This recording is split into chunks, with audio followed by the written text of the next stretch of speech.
Wyoming Territory, January 1887, the snow came down like it meant to bury the world. Slade Harlan leaned into the wind, reins tight in his gloved hand, the breath of his Appaloosa steaming white in the dark. The storm had rolled in hours before sunset, and the trail was long gone under a blanket of white, but he kept riding, because somewhere out there a woman was missing, and Slade had not come this far to lose her now. He had left Bear Creek at dusk, after a boy no older than 10 burst through the saloon doors sobbing, cheeks raw from cold. "Mister," the boy had choked out. "My mama, she went for help. She ain't come back." Slade didn't ask questions. He just tossed coins on the bar, grabbed his coat and rifle, and rode. Now, 12 miles out, the world had narrowed to snow, hoofbeats, and the ache in his chest that had nothing to do with cold. He did not know her name, only that she had 2 children holed up in a broken cabin and no man to help her. The boy had said she had gone out before dawn, trying to reach the town doctor. The girl, younger, had huddled silent in a corner, wrapped in a grown man's coat. Slade pressed on. At some point past midnight, the wind shifted. A shape jutted out of the snow, barely visible, a rise of fabric, a shadow folded in the drift. His horse stopped on a breath. Slade slid down fast, boots sinking. "Ma'am," he called, voice sharp. "Can you hear me?" No answer, just the wind. He knelt, swept snow from her shoulders. Her hair was wet ice against her cheek, her face ghost pale. She was curled on her side, arms cradling her belly like she had fallen and never moved again. "God," he muttered, tugging off his gloves. "Come on now. Do not quit on me." He checked her pulse faint, but there. He pulled her up against him, her body limp, cold soaking through his coat like it was paper. Her lips were blue. He stripped off his outer coat and wrapped it around her, then his scarf, then tugged her arms around his chest. He held her there, rocking a little as if warmth could be forced into her through sheer will. After a moment she stirred, her voice was a broken whisper. "My kids, they are safe," Slade said. "I found them. You are going to be all right." Her head dropped to his chest. Her eyes fluttered closed. Slade lifted her into the saddle, climbed up behind her, and held her tight as they turned back toward town. It was still hours to Bear Creek. He kept her pressed to him the whole ride, her cheek against his neck, his body wrapped around hers. He gave her every bit of warmth he had. The doctor's place was a 2-room clapboard house at the edge of town. Slade pounded on the door until the lantern came on. Doc Riggs took one look and waved them inside. Slade laid her on the cot in the back room and stepped away only when the doctor took over. He stood in the doorway, cold down to the bone, arms wrapped over his chest. "She is lucky," Doc muttered. "A few more hours and you'd have lost her." "What is her name?" Slade asked. Doc glanced up. "Della," he said it under his breath. "Della." The next morning, Slade returned to the cabin where her children were waiting. Snow had piled halfway up the walls, but the fire still burned low in the hearth. The boy, Kellen, jumped up when Slade knocked. "Mister," he said, eyes wide. "Is she? She is alive," Slade said. "She is resting now, but you will see her soon." The girl, about 5, peeked out from under a quilt. She had Della's eyes. Slade built up the fire, checked the food stores, and chopped more wood before he left. He made sure they had enough until Della could stand again. And then he waited. 3 days passed before Della woke for more than a few minutes at a time. She was pale and thin, but her eyes were steady when she looked at him. "You are the one who found me," she said one afternoon, voice scratchy. Slade nodded. "Rode all night through that storm. You made it hard, but I do not give up easy." A smile tugged the corner of her mouth. "I guess I owe you something." "You do not owe me a damn thing," he said, voice low. "But I would like to keep seeing you, if that is all right." She blinked. Slade stood, suddenly unsure. "If that is not welcome, I will go." Her fingers reached for his sleeve. "No, stay. By the end of the week, Della could sit up on her own." Slade brought her children to the clinic the second she asked. Kellen ran straight to her and climbed into the bed, wrapping his arms around her neck. The little girl followed, eyes full of tears. Slade stood in the doorway, watching it all like it was something holy. Della looked up at him over her son's shoulder. Their eyes met, something settled between them. Solid, real. When the room cleared, she reached for his hand. "I did not think anyone would come," she said. "I thought I would die out there."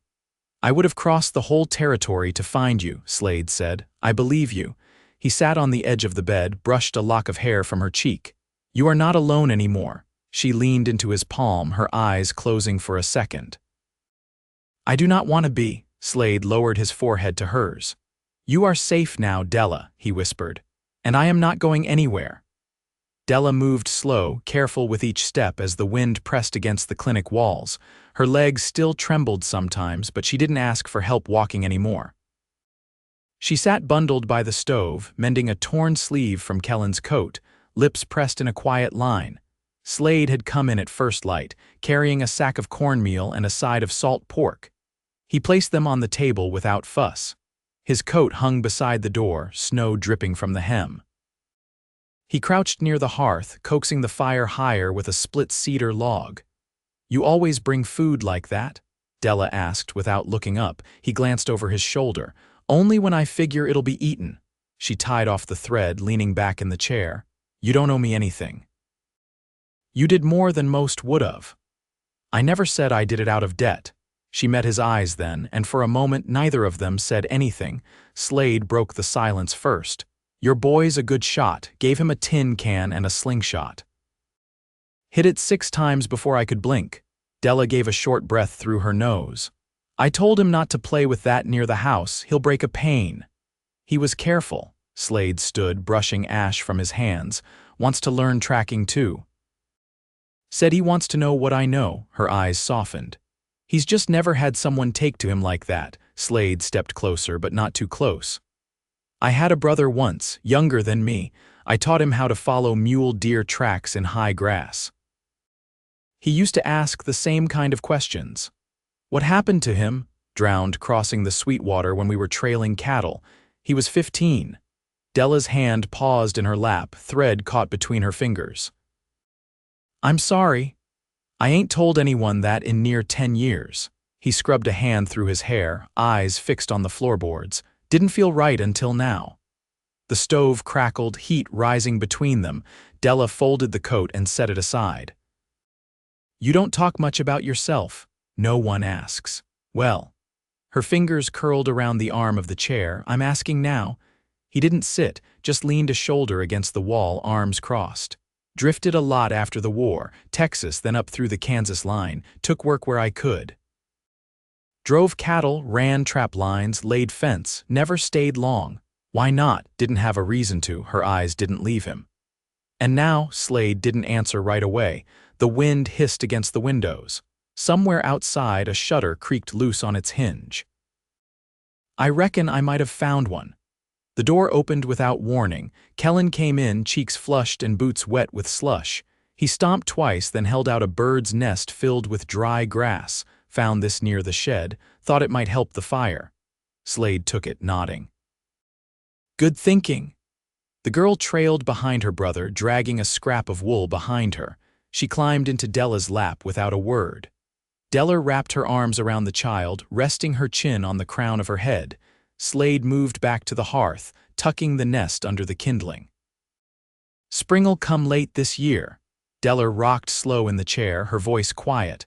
"I don't mind waiting." Slade looked back at her, the fire warming one side of his face. "Then I'll wait with you." The storm had passed, but the cold lingered long into February.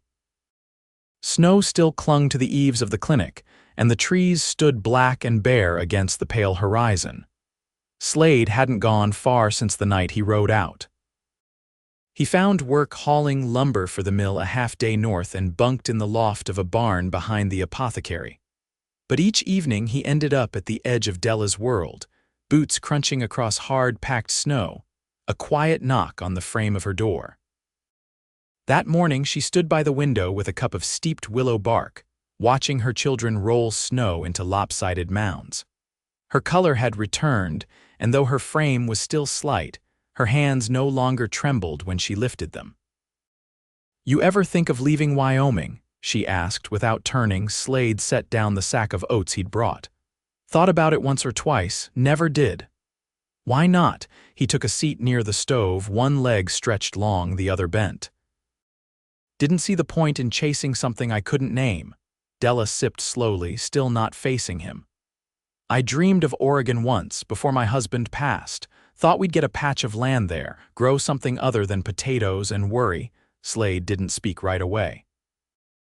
Outside, Kellen's voice rose in a shout, muffled by the window pane. The girl laughed high and bright. You could still go west, he said eventually, if that's still what you want. She turned then, eyes steady. I'm not sure anymore. There's something about winter that makes a person see clearer. Slade tilted his head. And what do you see? She crossed to the table and set her cup down. A man who shows up even when he doesn't have to, a boy who started asking about saddle leather and how to hold a rifle. A girl who doesn't wake crying anymore. He stood slowly as though any sudden movement might shift the moment off balance. I never planned to stay long, he said, but it's different now. Because of them? She asked. He stepped closer. Because of you, she didn't drop her gaze. You don't know half of who I am. I know what matters. Della looked down at her hands, fingers tracing the rim of the cup. I married young, 17. My husband was older, came back from the war with a tremble in his sleep he couldn't shake. Some days he'd vanish into the hills for hours. Other days he'd sit still as stone. I tried to hold the house together. When he took fever 2 winters back, there wasn't much left of him. Slade's voice was low. That's a heavy thing to carry. I don't want pity. You won't get it from me. She lifted her chin. Then what will I get? He reached out, slow and careful, and took her hand. What you give, I'll meet. The weight of her fingers in his was light but sure. Outside, the wind had stilled. The sun climbed a little higher, casting long shadows across the yard. Slade brushed a thumb across the back of her hand. There's a piece of land south of town, runs along the river bend, not much, but it's good for grazing. I was thinking of putting in a post fence come spring. Della's eyes didn't leave his. You want to build something? Only if it's not just mine. She stepped into the circle of his arms, laying her head beneath his chin. He held her there, steady and solid, like the world finally made sense. I'm not going west, she said into the wool of his shirt. I've already arrived. By late March, the thaw had begun. The snow receded in streaks along the north side of trees, and the dirt road through Bear Creek turned soft beneath wagon wheels. Water ran in narrow cuts along the ditches, carving shallow paths through frost-heaved ground. Slade stood in the pasture south of town, coat slung over one shoulder, watching the fence posts he'd set hold firm in the warming earth. He heard the wagon before he saw its wooden wheels turning slow over the ruts. Della sat at the reins, her daughter tucked beside her under a thick shawl. Kellen rode behind on the old piebald Slade had lent them, his posture proud, though his boots barely skimmed the stirrups. Slade met them at the gate. Della climbed down, brushing sawdust from her skirt. We came to see what you've been building. He rested a hand on the gate latch. It isn't much yet, but the stream runs close, and the grass'll come in green once the frost's gone. Kellen slid off the horse and walked the fence line, counting each post aloud. His sister followed, dragging a stick through the mud like it was a plow. Della stepped beside Slade, watching the children. They're sleeping more now, eating better too, he nodded once. They're steadier. She turned toward him. I was thinking, that old claim shack east of the rise, does it still stand? Mostly. Needs a roof and a new door. I can fix that. He looked at her, then to the land beyond the fence. You want to take it? I want to put down roots. She folded her arms, brows drawn. But not if you're building a life alone over here while I do the same over there. Slade studied her face, quiet for a long moment. I didn't ask because I wasn't sure if you'd want to be tied to this place. I don't care about the land, she said. I care where you are. The wind caught strands of her hair and lifted them across her cheek. He reached to tuck them back, fingers brushing her temple. You'd live here, he asked. With me, if the roof holds and you keep boiling your coffee too long, yes. He laughed under his breath, the sound low and rough. I'll try to ruin it less. They walked the edge of the pasture while the children played, their boots sinking gently into the softening earth. She told him about a scar on her ankle from when she'd stepped through a frozen creek as a girl. He spoke of a chestnut colt he'd trained in Abilene that never took to saddle but followed him like a dog. They didn't speak of sorrow or snow or what had nearly broken them. They spoke of what might come next, the angle of morning light through a window, the way her daughter hummed in her sleep, the spring calving season and how many hands it might take. "I have nothing fancy to offer," he said, stopping near the stream. "No ring, no preacher lined up." "Then don't offer anything," she said. "Just stay." He turned toward her, voice low. "I will." She leaned in and kissed him plain, sure, with the quiet certainty of someone who had been cold too long and finally found warmth again.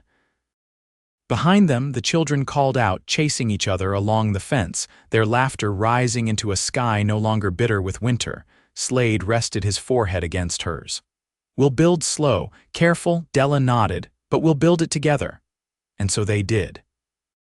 Spring came in slow, deliberate strokes across the land, first in the faint green haze along the cottonwoods, then in the softening of the dirt road that led past Slade's fence line. The stream behind the cabin carried meltwater now, clear and cold, murmuring to itself as it wound through the pasture.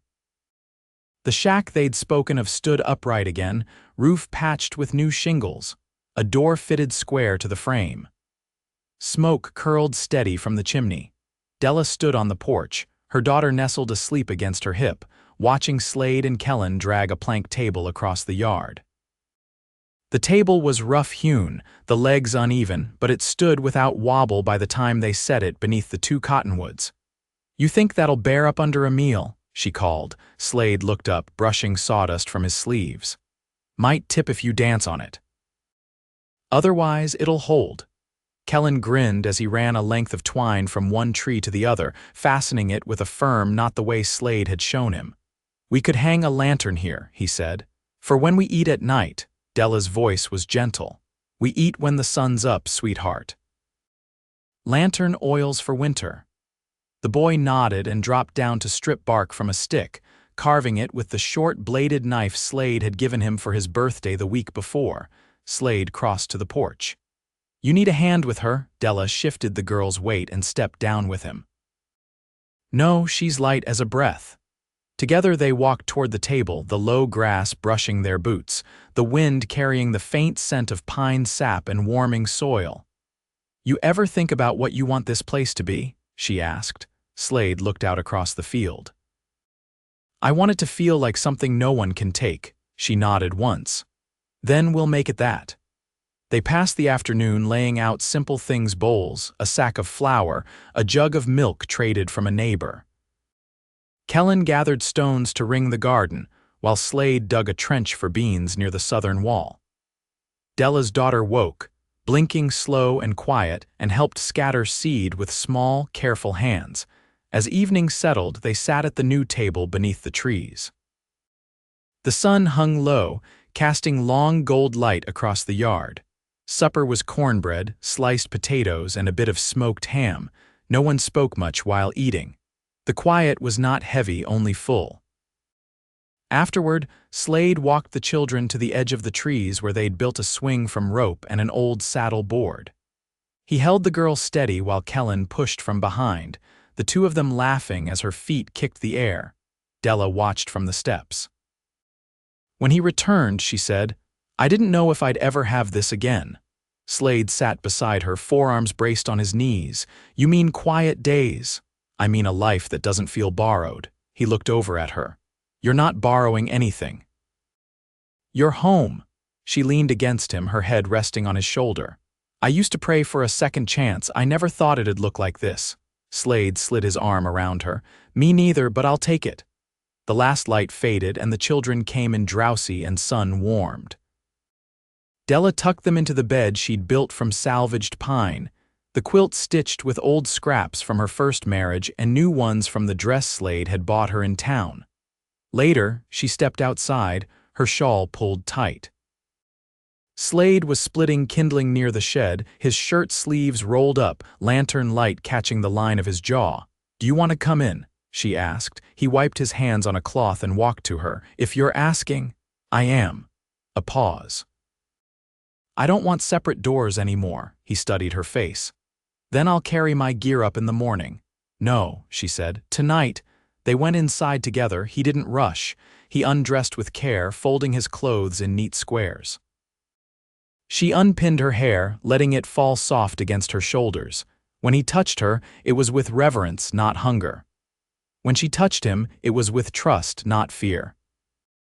They lay together in the small room she'd built with her own hands, beneath a roof she'd mended and made a promise with every wordless breath. The next morning, Kellen knocked once before stepping inside. "Mama," he said, voice half-muffled, "the calf's out again." Slade swung his legs over the side of the bed and stood. He pulled on his trousers and boots, then turned to Della, still wrapped in the quilt. "I'll see to it."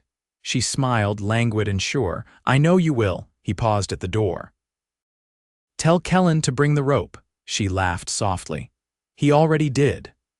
3 summers later, the fence line stretched nearly to the far ridge. The garden bore tomatoes and squash, and Della had planted wild rose by the porch. Slade had added a smokehouse, and Kellen helped cure meat hanging elbow to elbow with his stepfather. The girl grew quiet and strong, more like Della than anyone else. She learned to read, then to grind corn, then to stitch without looking. Neighbors came by sometimes for supper, especially when word spread that Della's cornbread beat any served at the station cookhouse. Slade built benches beneath the cottonwoods, and when the weather was warm, they ate there, all 5 of them if you counted the hound who slept beneath the table. One night when the children had gone to bed and the fire in the hearth had burned down to its slow red heart, Della leaned her head against Slade's chest and said, "I never meant to fall in love again." He kissed the top of her head. "But you did." She nodded. "And I never want to fall out of it." "You won't," he said, "not with me," and she never did.